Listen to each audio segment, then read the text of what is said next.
మీ business ఏదైనా మీ ఊర్లో promotion చేయాలంటే అది సుమన్ టీవీతోనే సాధ్యం. ఇప్పుడే సంప్రదించండి. నా కొడుకు కూలీనాలు చేసి నేను బతికించిన సార్. నా కొడుకు కన్ను, నా కొడుకు గుండె సంతోషంగా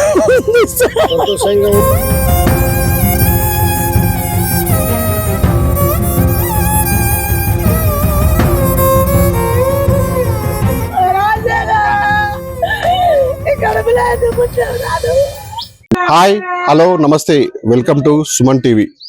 అన్ని దానాల కన్నా అవయవ దానం మిన్న అంటూ నేడు మాత్రం సంబంధించిన సంగీత రంగంలో మాత్రం ముందుకెళ్ళిపోతుంది.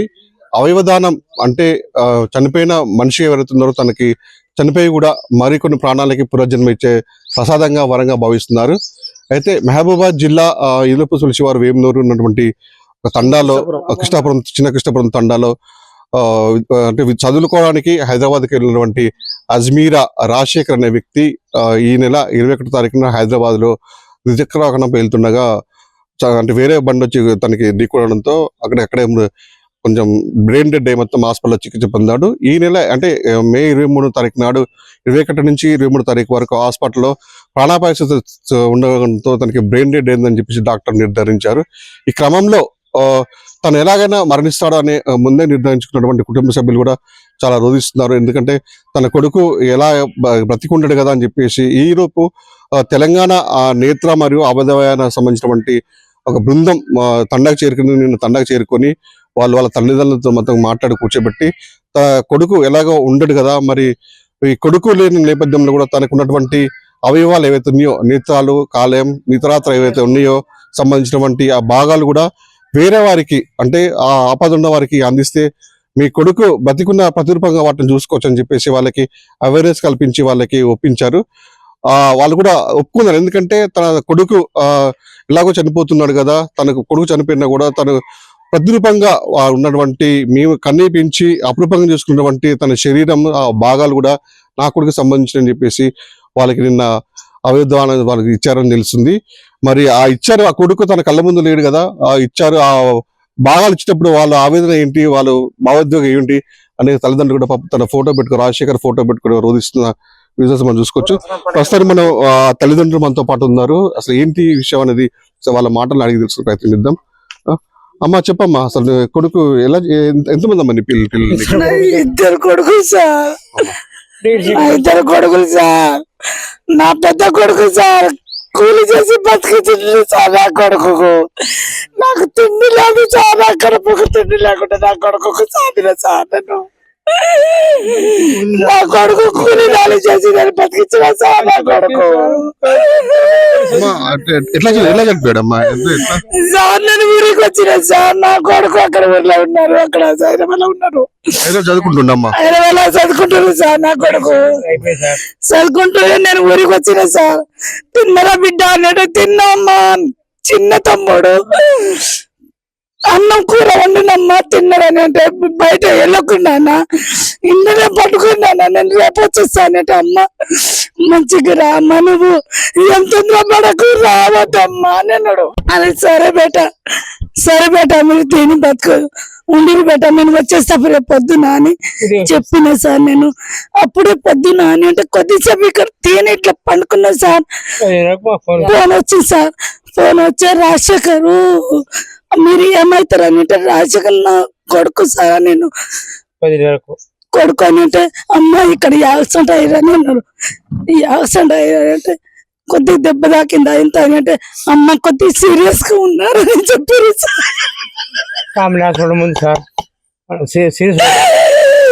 సీరియస్ గా ఉండాలని చెప్పారు సార్. సీరియస్ గా ఉండాలని కట్టించుకొని రావాలని లేదు సార్. అప్పుడు ఒక బస్సు లేదు, ట్రైన్ లేదు, ఏం లేదు సార్. అక్కడ నుంచి మైబాల వచ్చి సార్ నేను తినకుండా అక్కడ ఉండి సార్. అక్కడ నుంచి అది మా ట్రైన్ వచ్చి సార్ అక్కడ పోయేదాకా అయింది సార్. నా కొడుకు చూపెట్టలేదు, నాకు చూపెట్టలేదు సార్. నాకు చూపెట్టలేదు సార్. నేను అక్కడ నుంచి నా కొడుకు చూస్తాను, నా కొడుకు చూస్తాను. నేను అక్కడ నుంచి తర్వాత అమ్మ నీ కొడుకు సేవ ఉంది అమ్మా, ఏం మేడోకు బాగానే ఉన్నాడు అని చెప్పిండు. బతికే ఉన్నాడు సార్. అమ్మ నువ్వు ఏమేడో కానీ అంటే కొద్దిసేపు నా కొడుకు ఒక్కసారి చూస్తా సార్ నేను. అయితే ఏం కాదమ్మా నీ కొడుకు ఏం కాదని అన్నారు సార్. నా కొడుకే బతికే ఉన్నాడు సార్ అని అంటే డబ్బులంతా కట్టారు అని అన్నారు సార్. అని అంటే అప్పటి నుంచి అప్పుడప్పుడు ఏదో బతకాడినా సార్. డబ్బులు మా దగ్గర డబ్బులు లేవు సార్, కూలి చేసి బతుకుతున్నాం సార్. అప్పుడు అయితే ఎవరి దగ్గర అడిగి రేంజ్ చేసినాం సార్. అయితే హాస్పిటల్లో జాయిన్ చేశారు సార్. జాయిన్ చేసినప్పుడు అక్కడ నుంచి ఇక సూది అది వేసినప్పుడు నా కొడుకు మంచిగా, మీ కొడుకు మంచిగా ఉన్నాడు అమ్మ, బాగానే ఉన్నాడు, ఏం బాధ లేదమ్మా అని అన్నాడు. అయితే నా కొడుకు బతుకుతాడు, నా కొడుకు కూలి చేసి నాలి చేసి బతికిచ్చిన బాగున్నాడు అని అనుకున్నా సార్. కానీ ఇట్లా నా కొడుకు చనిపోతాడని నేను అనుకోలేదు. ఇప్పుడు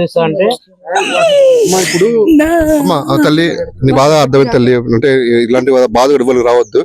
కొడుకు చనిపోయాడు కదమ్మా, చనిపోయాడు. సరే కొడుకు చనిపోయినా కూడా తన అవయవాలు అయితే ఉన్నాయో, కళ్ళు కానీ కాళ్ళే కానీ ఇతర ఏమైనా తనకి సంబంధించిన అవుతున్నాయో, తన కొడుకు చనిపోయినా కూడా తన అవయవాలు కూడా వేటోళ్ళకి ఇచ్చి వాళ్ళకి పునర్జన్మ ప్రసాదించడం మీ కొడుకు ఎట్లా అనిపిస్తుంది మమ్మీ నీకు? మరి ఏం లేదు సార్, సంతోషం, మంచి సంతోషం ఉంది సార్. నా కొడుకు కళ్ళు, నా కొడుకు గుండె సంతోషంగా ఉంది సార్. సంతోషం ఉంది సార్. నా కొడుకు నాకు కనిపిస్తలేడు.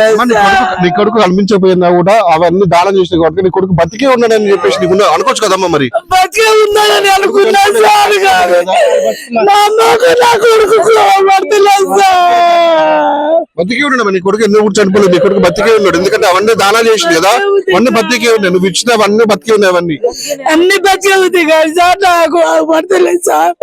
అమ్మా ఎందుకు ఏడొచ్చిన అమ్మా, నేను రాజకీయ ఉన్నమ్మా, ఏడవకమ్మా అని చెప్తలేదు సార్. నా కొడుకు కదా ఫోటో పట్టుకుంటే ఏ విధంగా రోధిస్తుందో, అమ్మ నేను బతికే ఉన్నానమ్మా, నేను చనిపోలేదు, నా రూపంలో కూడా 6గురికి పునర్జన్మ ప్రసాదించానమ్మా చెప్పి అతను ఆ ఫోటోతో వ్యక్తపరుస్తున్న సందర్భంగా అందరినీ కన్నీరు పెట్టి విషాదం నెలకొంది.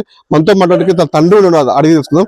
ఇప్పుడు కొడుకు చనిపోయాడు, అసలు బాధ ఎవరికైనా ఉంటది, మనం మళ్ళీ తీసుకురాలేము మీ అబ్బాయిని కూడా.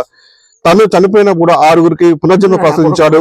ఇలాంటి ఎవరికి రాకుండా కూడా మీ కొడుకు చనిపోయి కూడా అందరిని బతికించాడు. ఏ విధంగా అనిపిస్తుంది నీకు అసలు?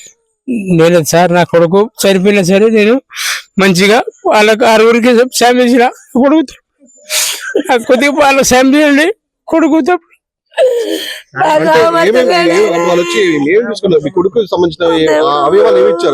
కిడ్నీ ఇచ్చాం సార్, లివర్ ఇచ్చాం సార్, మూత్రపిండం ఇచ్చినాం, కళ్ళు ఇచ్చినాం సార్, అన్ని ఇచ్చినాం. అంటే నీ కొడుకు మంచి బతికే ఉన్నాడు కదా? కొడుకు బతుకున్నాడు, మనుషులు బతుకున్నాడు.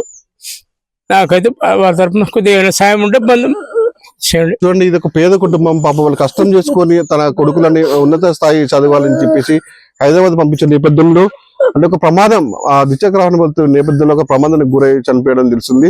తను చనిపోవడం కాకుండా 6గురికి పునర్జన్మ ప్రసాదించాడు.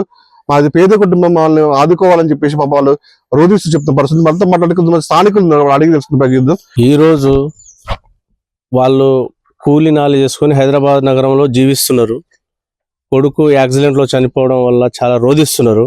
కానీ స్థానిక ఎమ్మెల్యే గారు కూడా వస్తానని చెప్పి రాకపోవడం చాలా బాధాకరమైన విషయం.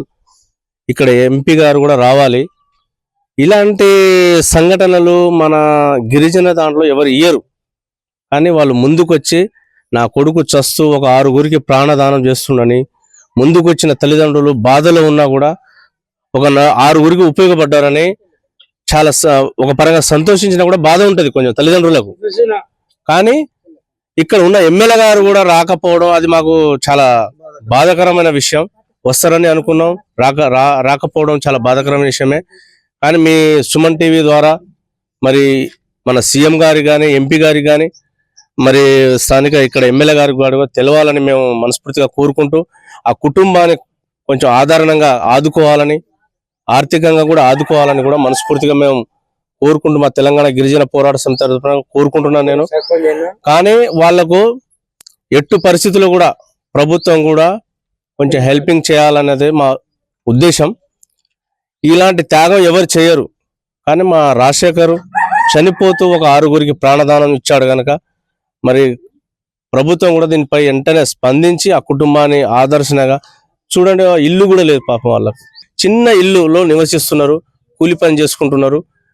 వాళ్ళకు ప్రభుత్వం కూడా ఆదుకోవాలి. సీఎం గారి దృష్టిలో మీ ఛానల్ ద్వారా తీసుకెళ్ళండి, కుటుంబాన్ని ఆదుకోవాలని కూడా మనస్ఫూర్తిగా కోరుకుంటున్నాం. బలరాం నాయక్ గారు మీకు చేతులు జోడించిన ఎంపీ గారు, మురళీ నాయక్ ఇక్కడ స్థానిక ఎమ్మెల్యే గారు, మీకు కూడా మేము రిక్వెస్ట్ చేస్తున్నాం, కుటుంబాన్ని కూడా కొంచెం మీరు ఆదుకోవాలని, ప్రభుత్వం ద్వారా మీరు ఆదుకోవాలని వాళ్ళకి వెంటనే మా రిక్వెస్ట్ ఏంటంటే మా తెలంగాణ గిరిజన పోరాట సమితి తరపున తక్షణమే వాళ్ళకు ఒక డబుల్ బెడ్రూమ్ ఇల్లు, ఒక కొడుకు ఉన్నాడు, గవర్నమెంట్ జాబ్ ఇవ్వాలని కూడా నేను డిమాండ్ చేస్తున్నా.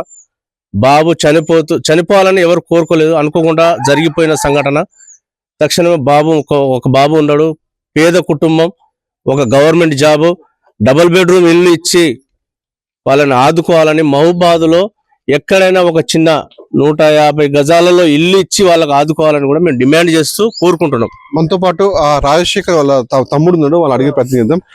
ఏంటి అసలు అన్నయ్య చనిపోయాడు పాప, అంటే చనిపోయి మనం అది పూడ్చలేనిది.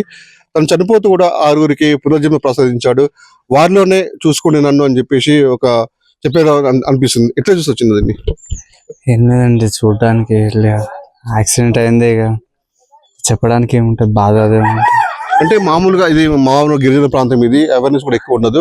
అయినా కూడా తన కొడుకు అంటే చనిపోయినా కూడా 6గురికి అవయవాలు దానం చేశారు కదా, ఏ విధంగా అనిపిస్తుంది అవేర్నెస్? ఏముంటది, చనిపోయిన వ్యక్తి చనిపోయిండు, ఇక కనీసం ఇక దానం చేస్తే కనీసం వాళ్ళైనా బతుకుంటారు, ఇక వాళ్ళలో మేమని చూసుకోవడానికి అని ఉంటది.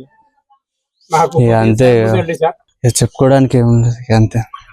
పాపం చూసారు కదా పాపం, వాళ్ళకి మాటల్లో కూడా మాటలు రాని పరిస్థితి. ఎందుకంటే వాళ్ళు చాలా శోక సముద్రంలో ఉన్నారు, తండా మొత్తం విషాదం వాళ్ళకు. ఎందుకంటే ఇంటికి పెద్ద కొడుకు మమ్మల్ని ఆదుకుంటూ అన్ని విధాలు ఆదుకుంటాడు, అన్ని విధాలు చూసుకుంటాడని చెప్పేసి వ్యవసాయ కుటుంబం, చాలా బీద కుటుంబము అని అనుకున్న నేపథ్యంలో తను ఈ విధంగా జరగడం చాలా దురదృష్టకరం చెప్తున్నారు. ఎట్ సేమ్ టైం కూడా ఈ అవయదానం చేసి కూడా 6గురికి పునర్జన్మ ప్రసాదించడం మాకు గొప్పదని, మా కొడుకు మేము గర్విస్తామని చెప్పేసి కూడా తల్లిదండ్రులు కన్నీరు పర్యంతం వరకు చెప్తున్న పరిస్థితి ఉంది. ఇది ఎమ్మెల్యే గారు కానీ ఎంపీ గారు కానీ మమ్మల్ని అన్ని విధాలు ఆదుకొని ప్రభుత్వ సంక్షేమ పథకాలు కూడా మాకు రావాలి, డబుల్ బెడ్రూమ్ ఇవ్వాలి, మాకు అన్ని విధాలుగా ప్రభుత్వం ఆదుకోవాలని చెప్పేసి కూడా వీళ్ళు కన్నీటి పర్యంతం మనకు చెప్తున్న పరిస్థితి ఉంది. నా కొడుకు కూలీనాలు చేసి నేను బతికించిన సార్, నా కొడుకు కన్ను, నా కొడుకు గుండె సంతోషంగా